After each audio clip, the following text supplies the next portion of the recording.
Welcome to Season 3 of The Art of Outsmarting with Keith Mitnik. I'm Will Lewis, and I will be hosting this season.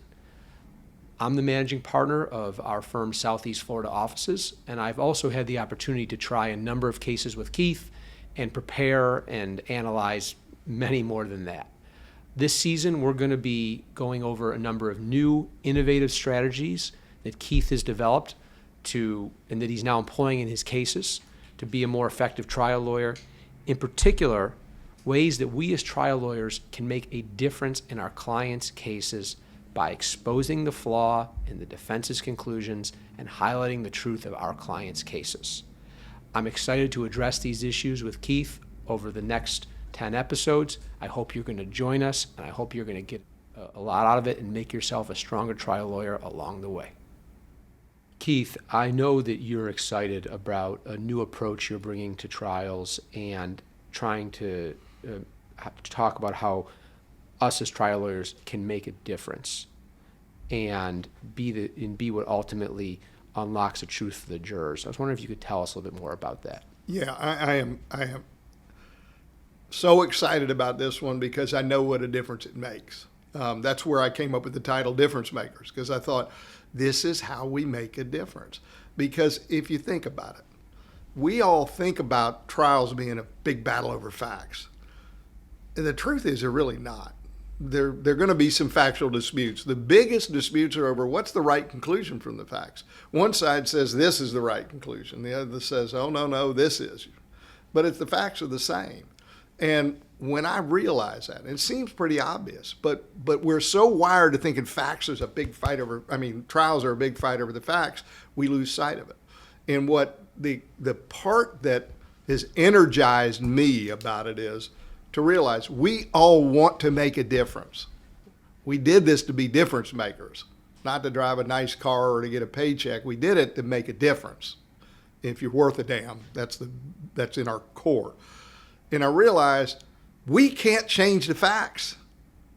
And that can really be demoralizing if you want to be a difference maker. And at the core, what I do is fight about facts and I can't change them. And then it dawned on me, but we're not. We're where the real action is in a trial, even in settlements, are a battle over conclusions from facts. And guess what? There's where you can make a difference. We really can make a profound difference because we have the power to lead people to the right conclusion. And when someone else is trying to lead them to the wrong conclusion. Why?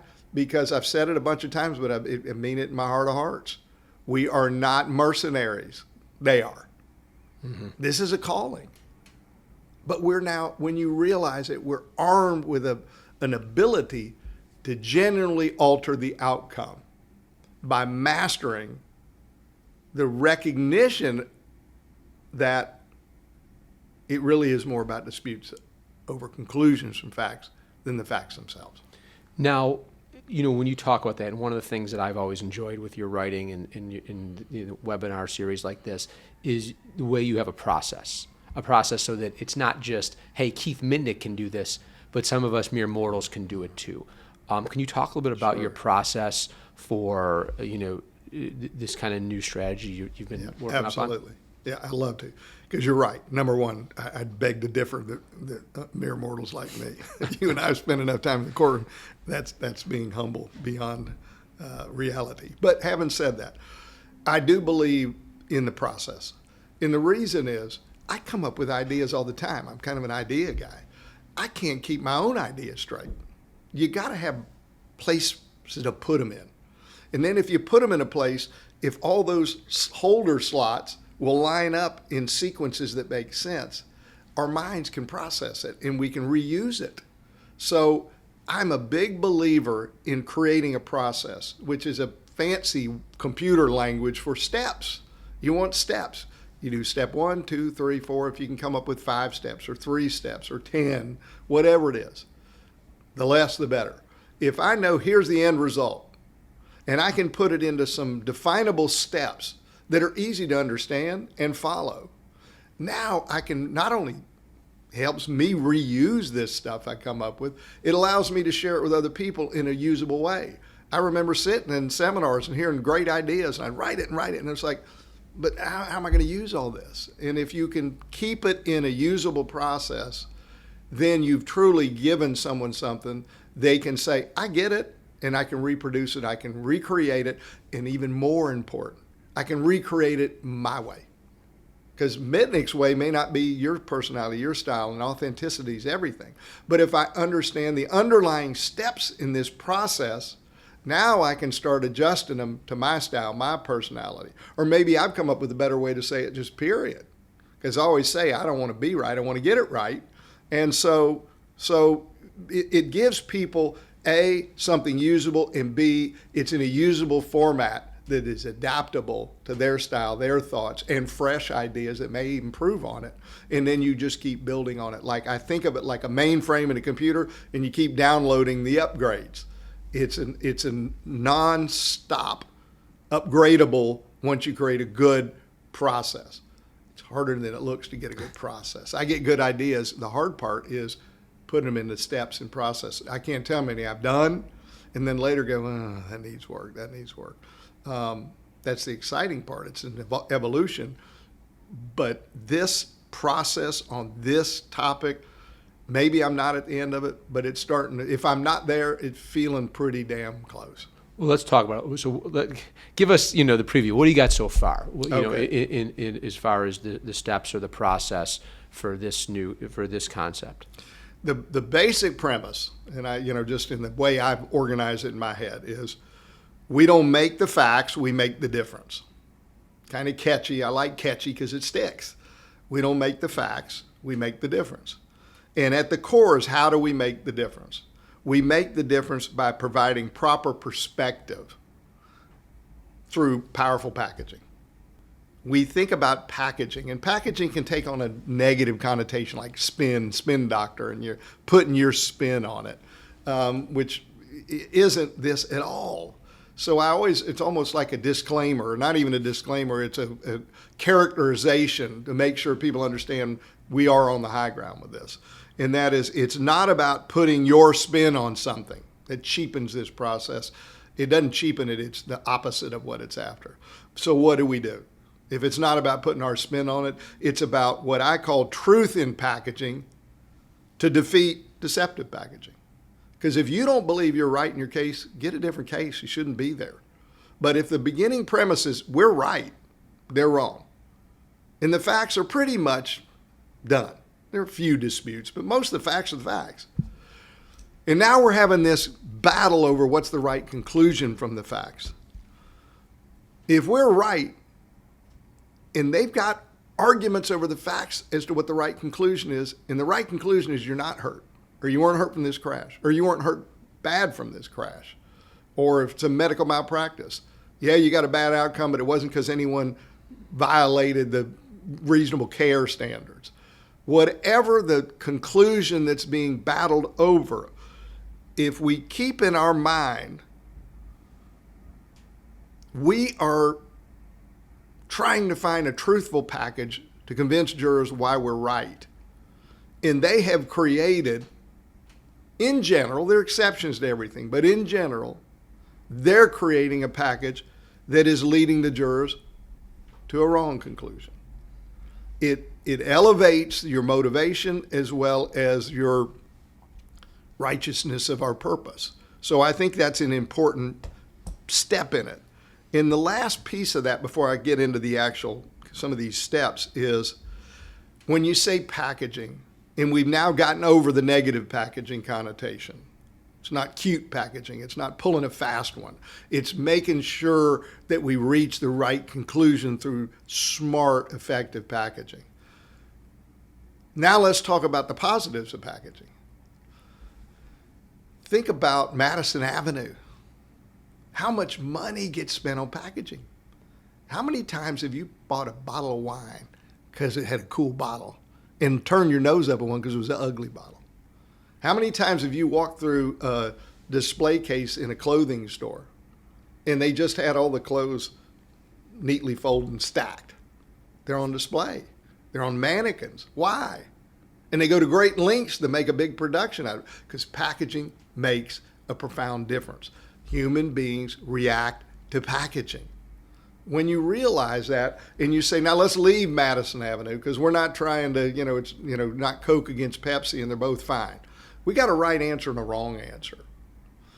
But we need to understand how you package those facts makes all the difference. Here's one quick analogy. Because packaging is just a more understandable way to say perspective. Perspective is a little highbrow. Packaging is getting down in the real world stuff. But perspective. Someone could be walking out of a store. Let me take that back. There's a man who's carrying a purse, and there's a lady in the grocery store lost her purse. And you got those little eye in the sky cameras. And from one angle, one perspective, which is from the side view, it looks like this man's heading out the double sliding doors at the grocery store with a purse. What's your conclusion? Thief. He's a damn thief. Change to another camera perspective, the one directly behind him, and you realize he wasn't heading to the sliding doors. He's heading to the information desk, straight beeline, which happens to be by the front doors. Yep. He's a good Samaritan. He's going to turn it in. It's perspective. Hearing you say this now, it's, and I know you have a concern when you talk about packaging that it's going to give the wrong connotation. But it seems to me that there's a couple things that I guess we as trial lawyers need to accept. One is that packaging is part of human nature. Simply, humans react to Amen. Packaging. And two, that the defense lawyers are going to offer, like you said, a deceptive packaging or take things out of context. And and you could describe this certainly better than I can. But I feel like once you accept that it's human nature and that they're going to do it, and they're going to do it to take people off track and to somehow shroud the truth, it's almost incumbent on us to provide truth in packaging, like you're saying. Is that fair? Absolutely. In fact, you just said it better than I have. I'm going to take that from you. That's the whole idea is we're not doing something sneaky. We're heading off something that would end up with an injustice. And if they're going to package and you're going to say, the facts are the facts, well, they're going to beat you. Yep. Because those of us that work in a courtroom know when you hear facts are the facts, we say not so fast. Facts are the beginning of the process, not the end. The end is the conclusion from those facts. So you have to have an awareness of it, and you have to engage into it, and you have to understand that creating an honest package that leads to the right conclusion is doing your job. It's how you become a what? A difference maker. To go full circle here. Go full circle. So let me talk to you about some of these steps. And there are 5 steps. The first one is this, we've talked about it. It's an awareness. You have to have an awareness that the disputes over conclusions control outcome. The dispute over the conclusions are going to likely control the outcome from the facts. So when you start with that awareness that it's not so much a dispute over facts, it is a dispute over conclusions from facts, that's the beginning first step. You have to pull back from that natural, it's a battle over facts, and say, wait a minute. Honestly, it's the conclusions, and they're going to dictate the outcome. They're going to dictate the verdict. They're going to dictate what happens at mediation and settlements. Conclusions from facts. So that's step 1. Step 2 is you've got to, after creating that awareness of the ultra importance of conclusions, then you move to step 2, which is you got to be driven by your ability to change the conclusions. You got to empower yourself. We always talk about empowering jurors. You can't empower a juror until you've empowered yourself. Empower yourself by saying, okay, it's not just a fascinating revelation that trials are more about battles over conclusions than the facts themselves. Now we have to recognize, and I have the power to alter conclusions. So you empower yourself by being driven, and I use the word driven on purpose. Words matter. It isn't just, oh, I now know it and I'll work around it. No, you got to be eaten up with it. You got to be driven to say, how am I going to package this in a way the right conclusion gets met. And I just want to be real quick, because the way you talk about that, it seems to me that even for you, it's something that I imagine every trial, you really have to kind of dig in and I don't know, kind of beat it up until you get to the absolute core. Is that fair? Is this something you just because it's another auto case, another med mal case, it's not something that you just same packaging, it's different trial. Do I reuse packaging? Absolutely. Do I say I'm done with packaging? I'll just go to the package box and pick some out? Never. For two reasons. Every case has its uniqueness. There are a lot of similarities, but everyone's different. Hallelujah. I wouldn't want them to be the same. I'd be bored to tears if all I did is go to my package box and pull them out. And the other reason beyond they are unique is it's what I say. When I do some of these big events for the firm, I call it the Art of Outsmarting. That came from a saying I came up with years ago. The art of outsmarting, it's the fun part that sets you apart. And what do I mean by that? Just if all you were doing is gathering facts and standing up and presenting the facts, like a boring teacher. Anyone had a history class where all they did is give you dates of events and you memorized them, you didn't have much fun in that class. Then you had the teacher who breathed life and it became like reading a great novel as you're learning history. It changes everything. Well, it changes what we do and the joy of what we do when you realize it's not just marshaling facts. Anyone can do that. You don't need a law degree to stand up and list facts. The fun part is I'm going to put my mind to work. You went to law school, you got out of law school, you passed the bar, you got a mind. You use that part of it to crack these codes, to come up with these answers, to why is this the right conclusion. It's fun. Don't rob yourself of the gift of you don't want to be on a hamster wheel in a trudge of fact, discovery, depot, fact, discovery. Stop and have fun with the thinking part. The art of outsmarting. The thinking is the fun part, and it separates you from the pack. For every lawyer that's a true thinker, there are hundreds of them that are factors. They just given facts. You want to stand out in the crowd? Be the thinker. It's the fun part that sets you apart. So now, after kind of recognizing the power that a trial lawyer has when it comes to the conclusions and educating the jury on that, what's the next step in the process? Yeah. Now the first two are more conceptual. They're more getting in the spirit of it. Now the next one, we're getting to the root of it, which is you got to identify with purpose, identify the wrong conclusion. You can't figure out how to get to the right conclusion. That's the easy part. We're right. This is the right conclusion. Okay, here's the problem. You got someone on the other side who's going to be very, very persuasive. Their conclusion is the right one. So it isn't about, I know what the right conclusion is, I'm going to present it. No, it's about how do I head off the wrong conclusion that they're after. Anybody can say, here are my facts, and this is a conclusion, we win. They say, no, we lose. Figure out, step 3 is identify the wrong conclusion that the defense is trying to sell. What is it? It's not going to be one. It's going to be several. But in your typical car crash case, just to put meat on the bones, wrong conclusions. Your client was, maybe the defendant wasn't at fault. A lot of times they admit it. What's the next step? Your client wasn't hurt in the crash. Or, more often than not, your client had a boo-boo. Your client wasn't hurt bad. The conclusion is your client wasn't hurt bad. What's another conclusion?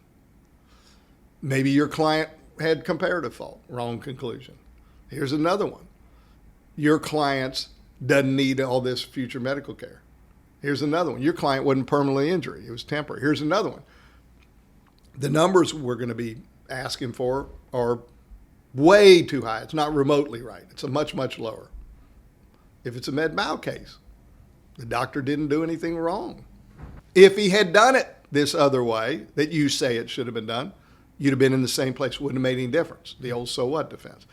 So what you have to do on step 3, after one was you have this awareness that it's disputes over conclusions that really drive outcomes.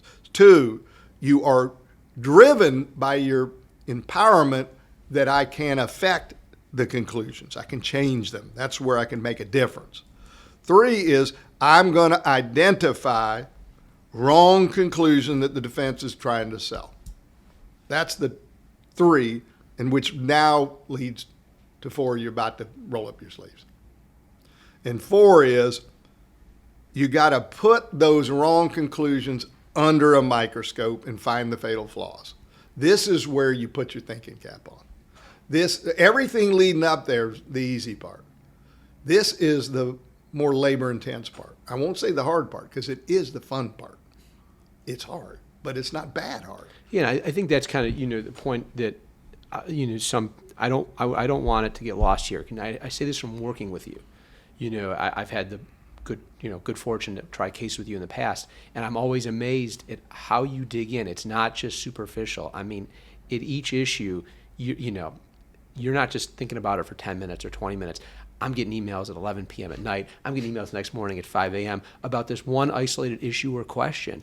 And that's coming from someone who's done this hundreds of times. So I feel like, for the rest of the, us and, who are listening to this, I think it's important to recognize it shouldn't be easy. It shouldn't just come in a snap. That even for someone who's, at your level with your experience, it's still a grind, and a fun grind, but a grind to get it right in this step. It takes like Zen Buddhist concentration. I know, I can tell. And one thing I do feel is a strength of mine is I have pretty good self-awareness. And I know you and I have done it where I've sent you email, got on the phone. I know at times I wear you out with it. And you're a thinker. But it's like, we got to talk about I plead the fifth, but yeah. Well, we got to talk about something other than this damn issue. Can we move on? We got 40. We're still on 1. And I get obsessive on it.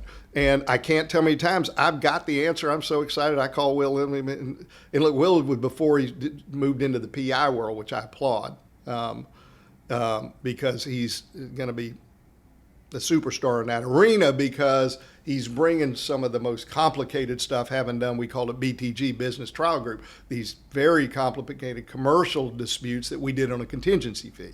And the facts are, every case is so different. Every case involves law that is mind-boggling. The facts are usually multifaceted and overwhelming. And there's almost always, we're getting countersued. And there's almost always a big mix of good and bad facts. They are really, really, really challenging cases. I love them because they're challenging. And he came out of that world. I said, you're going to apply the ability to do that over here. You're going to really shine and excel here. But in those days when we're now doing PI cases together, but when we were doing those cases, all the time I would have the answer. I was so excited I didn't want to call him at 2 a.m. I couldn't wait to get up. And he'd say, yeah, but, and give me a fact I didn't know or didn't understand, or the law is. I go, shit. And then you're back to the drawing board. Yeah. And then we're off again. So you're right. It is a very intense process. The difference to me is between everyone's busy. It's like, well, good God, if you're giving me something else that takes time, I ain't got time for it. I'll watch some other program. Please don't turn off. Because there's a difference between things that take time, that are hard and unfun, and things that take time that are the things you look forward to. Go take all the hard work, answer the interrogatories, sit down and comb through all those records. And now sit down and say, I'm carving out some time this is me time. I'm going to solve the mystery. I'm going to crack the code. I'm going to use my mind, and I'm going to have the most satisfying feeling when I get there. It's like I like doing New York Times crossword puzzles. I get up Sunday morning on the big crossword puzzle on Sunday. I can't wait to open it up. It's like walking around with that Sunday puzzle in your back pocket. And then you can be on an elevator, bored, and you got 16 floors, and it's one of those days that's stopping at every floor and you're in a hurry. And you go, you know what? I ask you, what was that I was working on? Oh, yeah. Next thing I'm this has happened. I'm walking out. I got on the second floor, which is the parking garage. When I look up, I'm back on the first floor, and I know I went up. I went to the 16th, and I got back down. And I was antsy to get up there. Why? Because I got lost in it, because it's fun. I do it in the car. I shouldn't say this out loud, but I get in a conversation with someone who's bored me to tears, and they think I'm a great listener. I'm working a problem. So you can take it with you anywhere.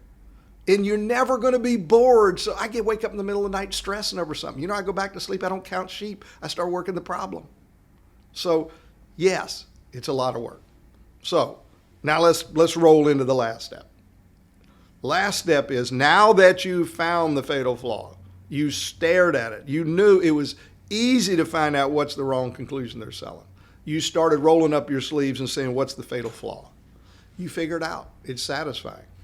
But that's half of the hard part, half of the time-consuming part. To get through to where you're now ready to be the difference maker requires, how am I going to package why they're wrong?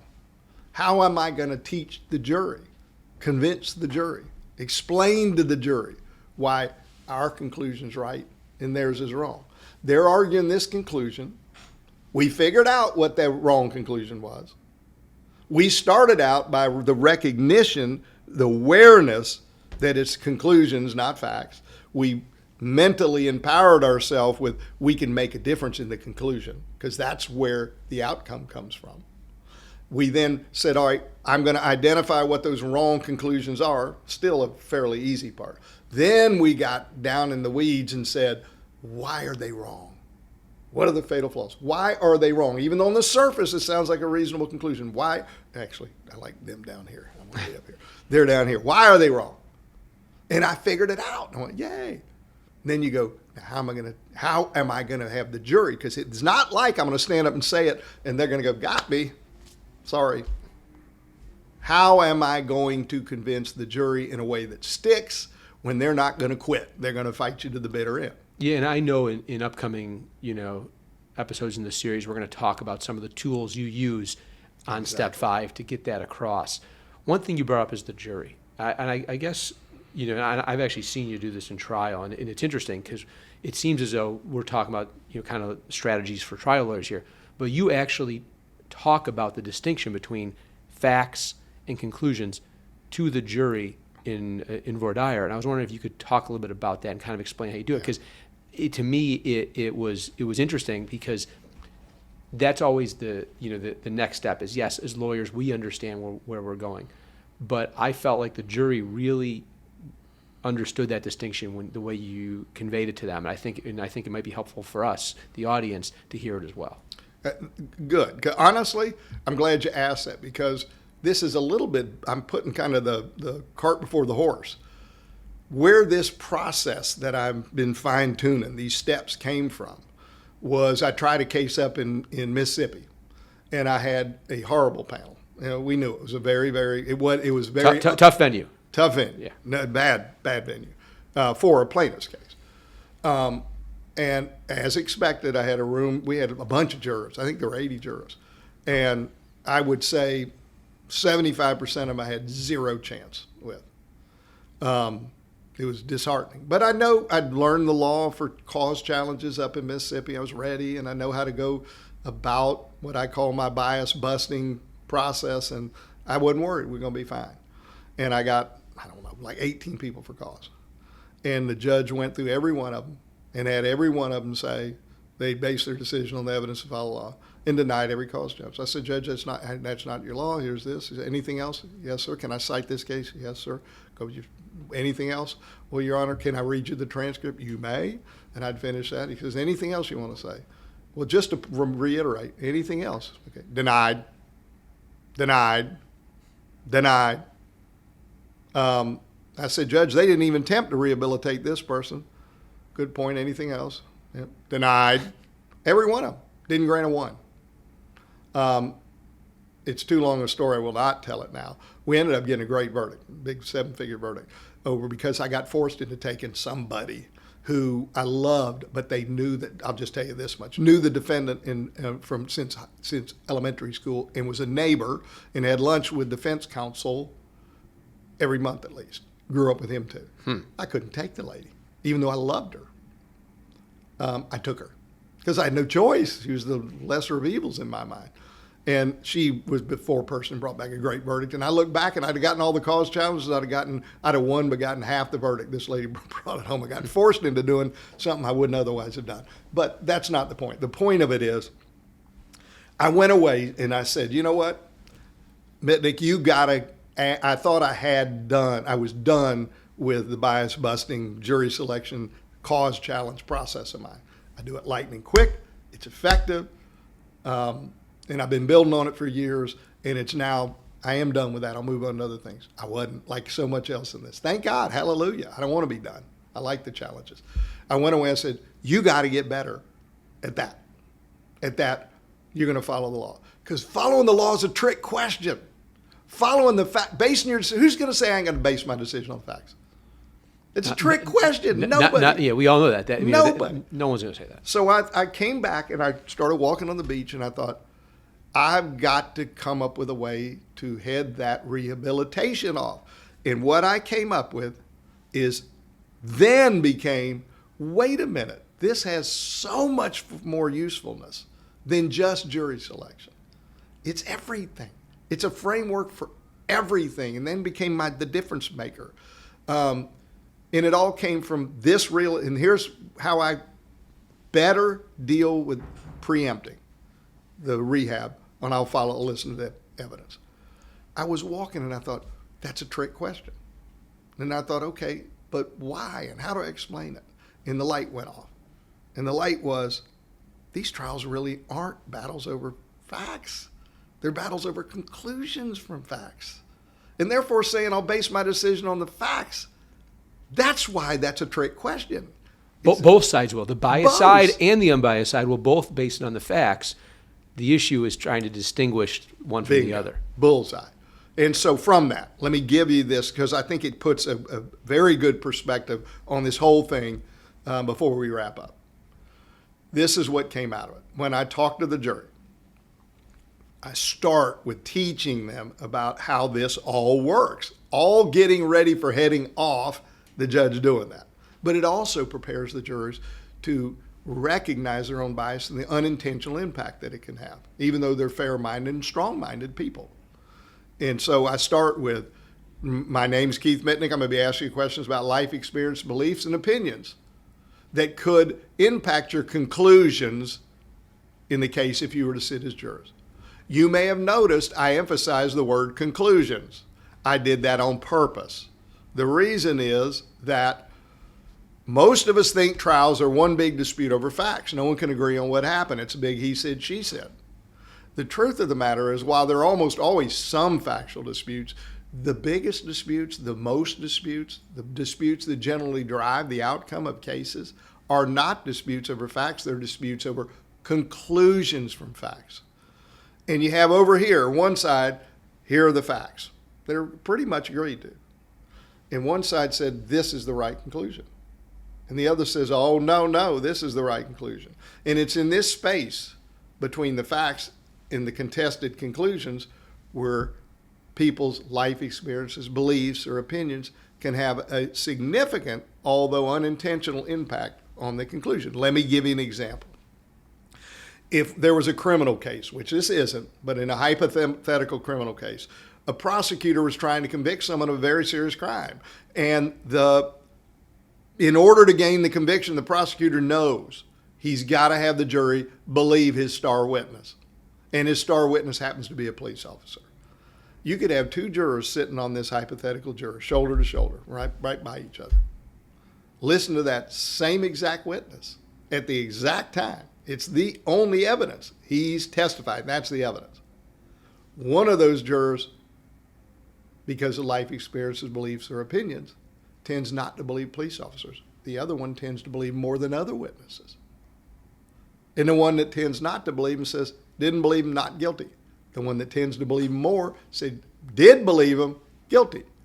Opposite conclusions, identical facts, both of them fair-minded people trying their level best to do the right thing, respecting the justice process. It's just the way they're wired. I call that the evidence plus reality. The evidence plus reality. Now, when I do that with a jury, and then I add in my pies or barbecue or whatever comes next, I do the two back to back. The combination of the two, when I come out of the pie story, is to say, if I were to say, and that using myself as I'm not crazy about cherry pie, if I were to say to the contestants, I cannot assure you I can base my decision solely on the evidence and the rules, which is the law. I'm certainly going to base it on the evidence, and I'm going to follow the rules. I'm going to bite into both pies, and my decision will be based on those pies, not something else. But when I bite into the cherry pie, my lip curls a little. So if I were to say to the contestants, I'm going to base it on the evidence and the pies, but in all honesty, I cannot assure you it'll be solely the evidence in the law or the rules.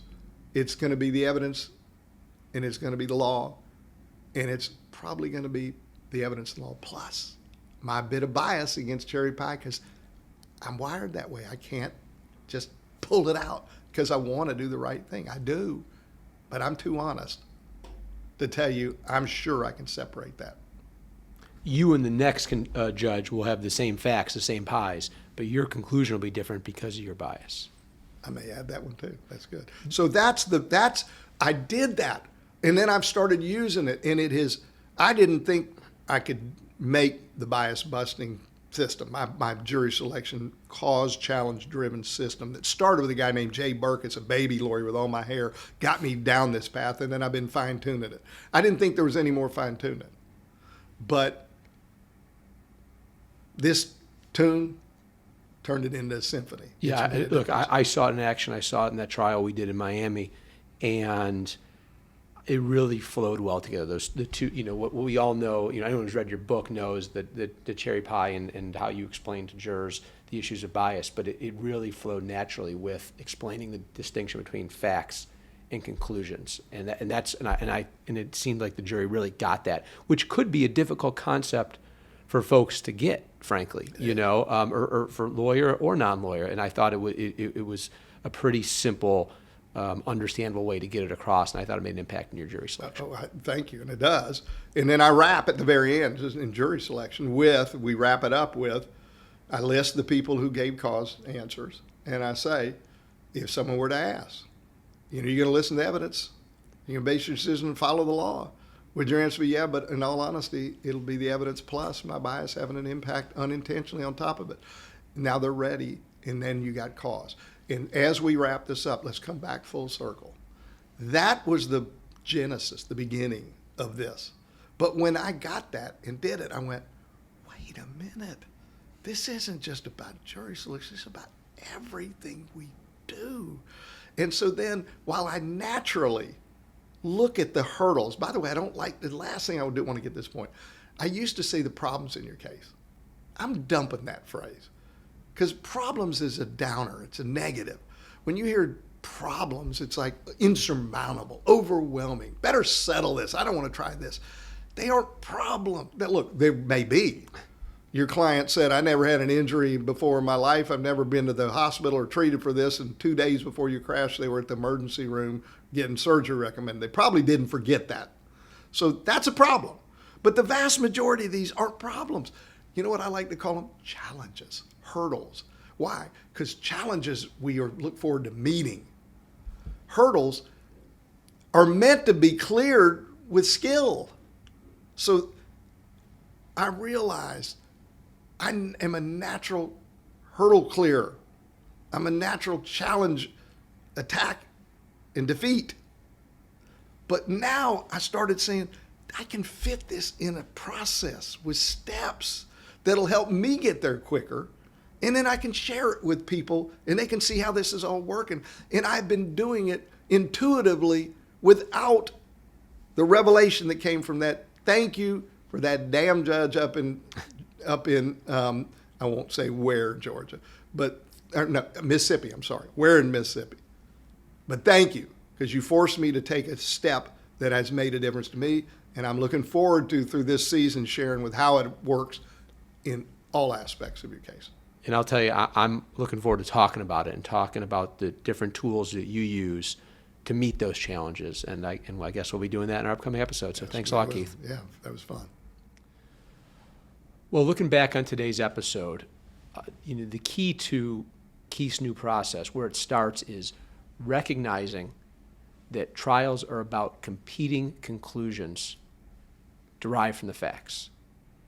And then the process of identifying what the defense's conclusions are, and then saying, why are they wrong? And how can we, as trial lawyers, communicate that and communicate why the defense conclusions are wrong to the jury. And I'm looking forward to getting into the next episode where we get into Keith's toolbox for effectively communicating the proper packaging, the truth, to the jury. We have now nailed down the time and the place for the next Art of Outsmarting event. We're going to be in Orlando. We're going to be at a fantastic venue called the Dr. Phillips Center for Performing Arts. It's a new facility. We did it there last year.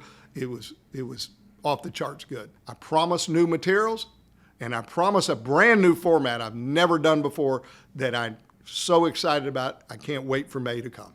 See y'all there.